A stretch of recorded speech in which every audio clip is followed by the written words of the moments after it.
ہادیہ ای magazine کے زمرہ بہنیں پوچھتی ہیں میں آپ کا استقبال ہے۔ سوال کا جواب مولانا رضی الاسلام ندوی، سیکریٹری جماعت اسلامی ہند دیں گے۔ السلام علیکم ورحمۃ اللہ وبرکاتہ۔ عورتیں حیض مینسٹریشن کی وجہ سے ہر ماہ چند ایام ناپاکی کی حالت میں رہتی ہیں، جس میں وہ نماز پڑھ سکتی ہیں، نہ روزہ رکھ سکتی ہیں۔ اس بنا پر ماہ رمضان میں ان کے کچھ روزے چھوٹ جاتے ہیں، جن کے بعد میں انہیں قضا کرنی پڑتی ہے۔ کیا کوئی عورت دوا کھا کر اپنے ایام حیض آگے بڑھا سکتی ہے تاکہ وہ رمضان کی سعادتوں اور برکتوں سے محروم نہ رہے اور اس ماہ مبارک کے پورے مہینے میں اسے روزہ رکھنے کا موقع مل جائے؟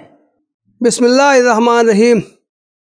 اللہ تعالیٰ نے جسم انسانی کی بناوٹ اس طرح رکھی ہے کہ بلوغت کے مرحلے تک پہنچنے کے بعد ہر لڑکی کو ہر ماہ چند دن حیض آتا ہے، جو سن ایاس یعنی مینوپاز تک برابر جاری رہتا ہے۔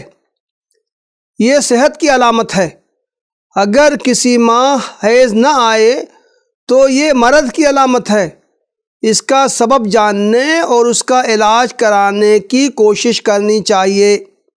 اللہ کے رسول صلی اللہ علیہ وسلم کا ارشاد ہے، ان ھذا امر کتبہ اللہ علی بنات آدم۔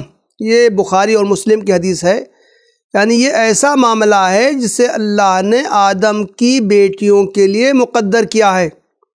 اگر ہر ماہ معمول کے مطابق حیض آ رہا ہو تو دواؤں کے ذریعے اسے روکنے یا جلدی لانے یا ٹالنے کی کوشش نہیں کرنی چاہیے۔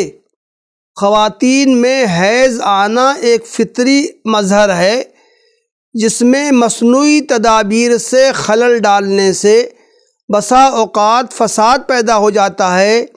حیض کا معمول بگڑ جاتا ہے، پھر اسے معمول پر لانے میں بڑی زحمت ہوتی ہے۔ قرآن مجید میں ماہ رمضان میں روزہ رکھنے کا حکم دیا گیا تو ساتھ ہی سفر اور مرض کی صورت میں روزہ نہ رکھنے کی رخصت دی گئی ہے اور بعد میں ان کی قضا کرنے کی اجازت دی گئی ہے۔ اللہ تعالیٰ کا ارشاد ہے، فَمَنْ كَانَ مِنْكُمْ مَرِيضًا أَوْ عَلَى سَفَرٍ فَعِدَّةٌ مِّنْ أَيَّامٍ أُخَرَ۔ یہ سورہ البقرہ کی آیت نمبر 184 ہے، یعنی اگر تم میں سے کوئی بیمار ہو یا سفر پر ہو تو دوسرے دنوں میں اتنی ہی تعداد پوری کر لے۔ عورت کی حالت حیض کو بھی مرض پر محمول کیا گیا ہے۔ ام المومنین حضرت عائشہ رضی اللہ عنہا فرماتی ہیں، کنّا نحیض علی عہد رسول اللہ صلی اللہ علیہ وسلم ثم نطہر فیامرنا بقضاء الصیام ولا یامرنا بقضاء الصلاۃ۔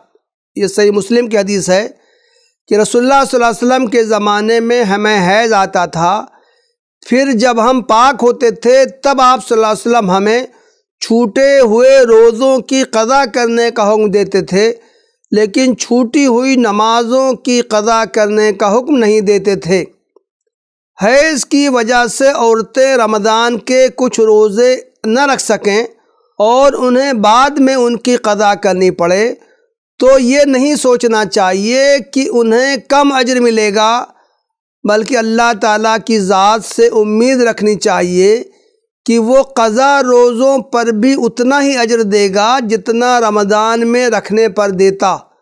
اس کے خزانوں میں کمی نہیں ہے۔ البتہ اگر کوئی عورت دوا کھا کر اپنے ایام حیض کو آگے بڑھا لے اور رمضان کے مکمل روزے رکھ لے تو ایسا کرنا جائز ہے۔ مصنف عبد الرزاق میں ہے کہ حضرت عبداللہ ابن عمر رضی اللہ عنہ سے سوال کیا گیا کہ ایک عورت حیض روکنے کے لیے دوا کا استعمال کرتی ہے، کیا اس کے لیے ایسا کرنا جائز ہے؟ انہوں نے جواب دیا، اس میں کوئی حرج نہیں ہے۔ وآخر دعوانا الحمدللہ رب العالمین۔